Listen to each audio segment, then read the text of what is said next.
Lo que expondremos ahora es un archivo que existe en Moscú, pero que oficialmente no se reconoce su existencia. No aparece en catálogos públicos. No figura en las listas de desclasificación de la antigua Unión Soviética. Dentro del actual Servicio Federal de Seguridad ruso, heredero del KGB, algunos lo conocen como el informe del 12 de abril. Se dice que ese expediente contiene algo tan incómodo, tan difícil de encajar en la historia oficial, que durante más de 60 años ha sido más fácil fingir que no está ahí que enfrentarse a su contenido. Y todo gira en torno a una fecha que cualquiera reconoce: 12 de abril de 1961, el día en que Yuri Alexeyevich Gagarin salió de la Tierra y regresó convertido en el primer hombre en el espacio. Sabemos que el vuelo duró 108 minutos. Sabemos que fue un hito. Lo que no sabemos, al menos de manera oficial, es qué ocurrió exactamente en un tramo de unos 20 minutos en que el cosmonauta soviético quedó completamente fuera de contacto de todas las estaciones de seguimiento. 20 minutos que hoy son un hueco perfecto en los archivos. Esta es la historia de Gagarin, la versión oficial y las sombras que la rodean. Para entender quién era el hombre que subió a la cápsula Vostok 1, hay que bajar primero al barro de una aldea en la región de Smolensk, al oeste de Rusia, un lugar llamado Klushino, a unos 160 kilómetros de Moscú. Klushino, en los años 30, era un puñado de casas de madera, caminos de tierra que en primavera se convertían en ríos de barro, campos de centeno golpeados por el viento. Allí, el 9 de marzo de 1934, nació Yuri, tercer hijo de Alexei Ivanovich, un carpintero, y de Ana Timofeyevna, una lechera que al final del día leía a Pushkin y Gorky en voz alta para que sus hijos aprendieran que las palabras podían llevarte más lejos que tus pies.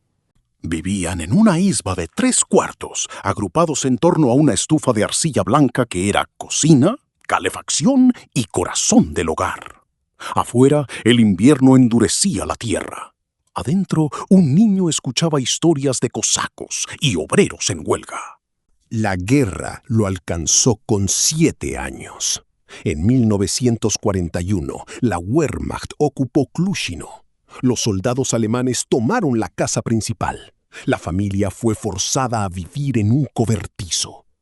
Yuri recordaría toda su vida el sonido de las botas sobre el suelo helado y una sensación que no sabía nombrar, la de ser observado desde fuera y desde arriba, como un insecto bajo un cristal. También recordaría el día en que un avión soviético derribado intentó un aterrizaje de emergencia cerca del pueblo. El piloto, malherido, lo vio mirarlo con ojos enormes y le dijo algo que quedó grabado. Allá arriba, pequeño, el mundo parece diferente, más limpio. Esa frase, lanzada a un niño de aldea, fue una semilla. Tras la guerra, Yuri demostró ser tenaz, más que brillante.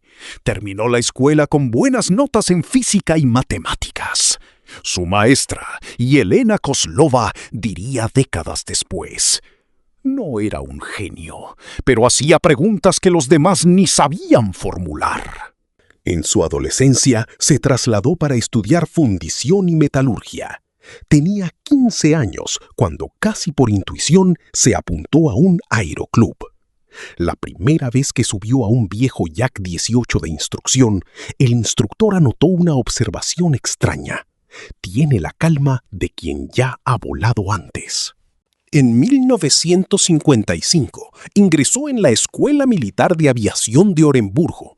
Allí se forjó como piloto. Sus instructores hablaban de su serenidad estructural, una sangre fría que parecía mecánica, un termostato interno que evitaba el pánico incluso en maniobras críticas. Esa combinación de disciplina y calma fue decisiva cuando a finales de los 50 el programa espacial soviético comenzó a buscar voluntarios. De unos 200 pilotos escogieron solo 20 y de allí a 6 candidatos principales para cosmonauta. Las pruebas eran brutales. Centrifugadoras a 7G, cámaras de aislamiento sensorial en completa oscuridad. Tests psicológicos llevados al límite. En la centrifugadora, Gagarin soportó las fuerzas sin perder el conocimiento y con constantes estables. En la cámara de aislamiento, donde muchos caían en ansiedad al segundo día, él pedía libros. Aguantó 72 horas. Los técnicos anotaron que parecía disfrutar de esa soledad suspendida. El jefe máximo del programa, Sergei Korolev, lo entrevistó personalmente. ¿Qué espera encontrar allá arriba?, le preguntó. Mientras otros hablaban de gloria o del deber patriótico, Yuri respondió: la verdad. 20 días antes del vuelo histórico, durante su última sesión en la cámara de aislamiento, ocurrió algo que pocos conocen. En las grabaciones se ve a Gagarin a oscuras, tranquilo. De pronto, sus labios empiezan a moverse en silencio. Una psicóloga, Irina Boliova, revisó el video cuadro a cuadro y leyó 3 palabras. «Os estoy viendo». El informe del episodio fue archivado como vocalización inconsciente. El cuaderno de notas de Irina desapareció poco después. 12 de abril de 1961. Cosmódromo de Baikonur, en la actual Kazajistán. A las 4 de la mañana, el aire corta la cara. La estepa es una plancha gris. Gagarin se somete a los últimos exámenes médicos. Presión perfecta, pulso en 58. No hay temblores, no hay sudor. Antes de subir al ascensor que lo elevará hasta la cápsula Vostok 1, se le acerca un coronel sin insignias visibles. Le entrega un sobre. Yuri firma un documento que nadie más ve. El coronel se marcha sin decir su nombre. A las 9:07, el cohete R-7 enciende sus motores. La Tierra tiembla. Gagarin, desde la cápsula, pronuncia su ya célebre «Poyejali». ¡Allá vamos! El mundo entra en una nueva era. La historia oficial cuenta el vuelo como una curva perfecta. Despegue, órbita, regreso. Pero si uno observa los registros de comunicaciones, la curva tiene un bache. Mientras la Vostok 1 sobrevolaba el Atlántico Sur, aproximadamente a las 10:27, el contacto de radio se corta. No por unos segundos, sino por unos 20 minutos. En 20 minutos, a velocidad orbital, se recorren casi 9.000 kilómetros. En 20 minutos puede amanecer y oscurecer sobre la curvatura de la Tierra. En esos 20 minutos, según los archivos públicos, no pasó nada relevante. En 1997, el investigador Mijailo Borisenko afirmó que estaciones occidentales de escucha en Turquía y Alaska habían interceptado fragmentos de transmisiones durante ese silencio. La voz, con fuerte acento ruso, se identificaba como Yuri Gagarin y hablaba en un inglés sencillo, describiendo 3 grandes objetos que mantenían una distancia constante de la cápsula. Según esa filtración, decía algo así como «They are watching me. They move when I move». Las cintas jamás se han hecho públicas. Borisenko fue cuestionado y muchos le niegan credibilidad. Pero hay detalles que encajan. Cuando la comunicación se restableció alrededor de las 10:47 sobre el Océano Índico, los operadores en Baikonur anotaron un cambio en la voz de Yuri. Ya no era el tono ligero del inicio. Era la cadencia de alguien que ha visto algo que no sabe explicar y que ha decidido no intentarlo. En una de las comunicaciones tras el corte, Gagarin mencionó brevemente un objeto brillante en su trayectoria que parecía desplazarse en la misma dirección. Ese comentario existe en un borrador de transcripción. En las versiones impresas para la prensa, desapareció. Fue rebautizado como fenómeno óptico. Aterrizó cerca de Saratov, en Rusia europea, a orillas del Volga. La cápsula descendió. Luego el propio Gagarin fue eyectado en paracaídas, como estipulaba el diseño. Cayó en un campo. La primera persona que lo vio no fue un militar ni un científico, sino una campesina, Ana Taktarova. Ana lo vio aparecer del cielo, vestido de naranja, casco blanco, como una aparición. Corrió hacia él, pensando que era un piloto accidentado. Después contaría que lo que más le impresionó no fue el equipo, sino los ojos. Había una sombra en ellos, diría. No era miedo ni alegría. Era como si algo se hubiera apagado o encendido dentro. No sé. Gagarin, entrenado para el papel, se recompuso en segundos. Se presentó, dijo que venía del espacio. Muy pronto lo rodeó el protocolo. En cuestión de horas fue trasladado a las afueras de Moscú, a una instalación conocida como la Casa de Campo. Cuarentena obligatoria para evaluar su salud.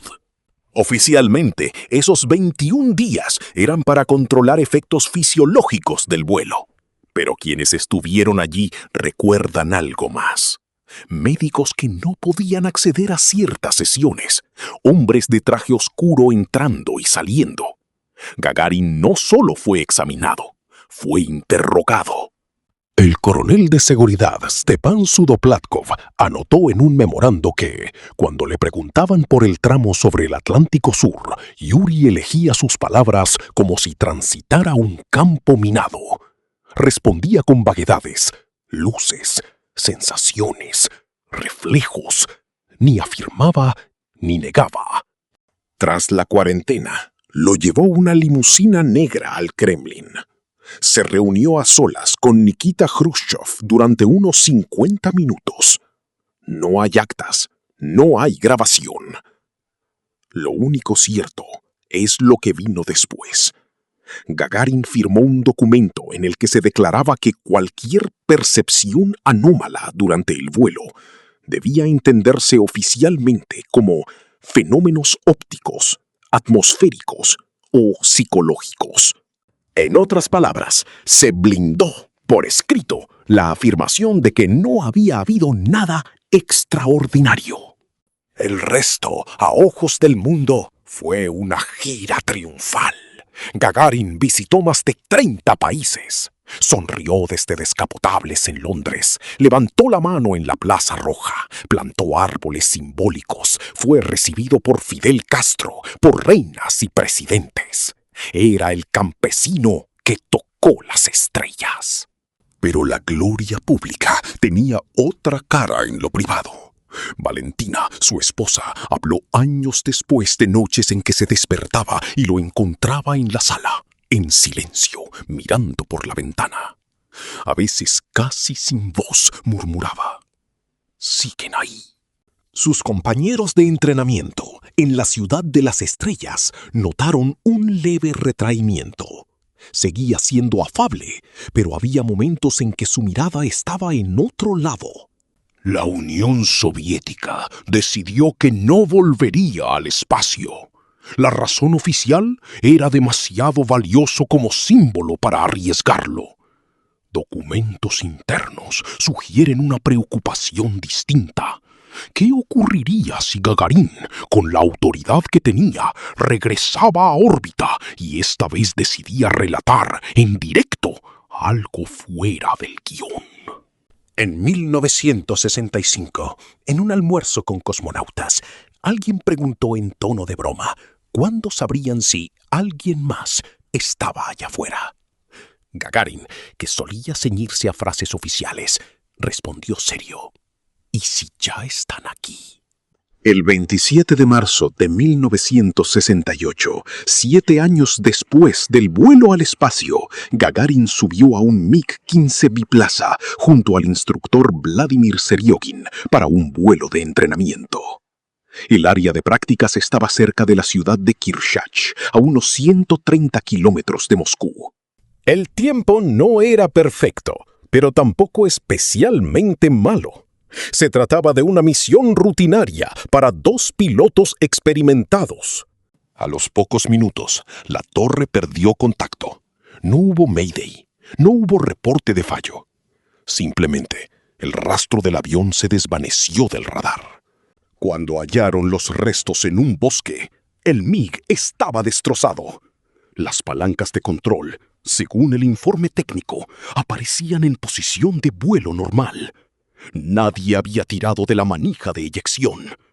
En pueblos cercanos, algunos testigos dijeron haber visto un objeto luminoso moviéndose a gran velocidad cerca de la zona, justo antes del estruendo. Ese detalle nunca llegó al informe final. En pueblos cercanos, algunos testigos dijeron haber visto un objeto luminoso moviéndose a gran velocidad cerca de la zona, justo antes del estruendo. Ese detalle nunca llegó al informe final. Técnicos encargados de medir, por rutina, la radiación ambiental en el lugar del impacto habrían encontrado niveles algo superiores a lo esperable. Esa anotación, hecha a lápiz, fue tachada en la copia final. La versión oficial habló de una maniobra brusca para evitar un globo meteorológico, de desorientación, de error humano. Cerró así, de forma aparentemente prosaica, la biografía del primer hombre en el espacio. Pero algunas frases dispersas siembran dudas. Korolev, antes de morir, había escrito: «Hemos enviado al primero que regresó sabiendo.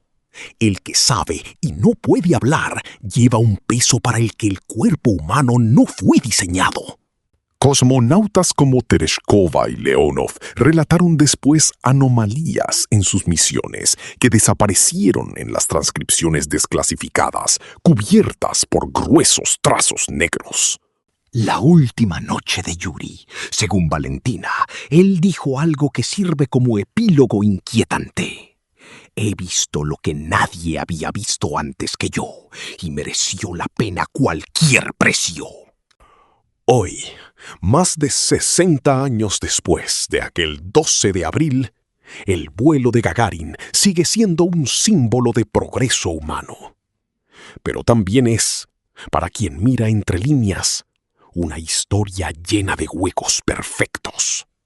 20 minutos de silencio sobre el Atlántico Sur. Objetos no identificados. Informes médicos incompletos. Cuadernos y notas que desaparecieron. Desclasificaciones con párrafos enteros borrados. Un expediente. El informe del 12 de abril, que algunos dicen haber visto de lejos y que jamás ha salido a la luz. Quizá todo se explique con causas prosaicas, fallos de comunicación, fenómenos ópticos, errores de archivo. O quizá haya algo más, algo que un joven nacido en el barro de Klushino vio a través de la pequeña ventanilla de la Vostok mientras flotaba sobre la noche del planeta, y que el sistema ruso y después el mundo entero todavía no están preparados para nombrar. Hasta que ese archivo se abra, si es que existe, y si algún día se abre, solo tenemos fragmentos, labios que susurran «Os estoy viendo» en una cámara de aislamiento, una voz en inglés básico describiendo objetos que lo acompañan. La mirada con sombra que vio una campesina al ver caer del cielo a un hombre vestido de naranja. Una frase lanzada en un comedor militar. ¿Y si ya están aquí? La imagen oficial de Yuri Gagarin, sonriendo con el casco blanco, seguirá en los libros. Detrás de esa sonrisa, para quienes se atreven a mirar más allá del bronce, queda una pregunta que el tiempo no ha borrado. ¿Qué vio realmente el primer hombre en el espacio cuando nadie lo escuchaba?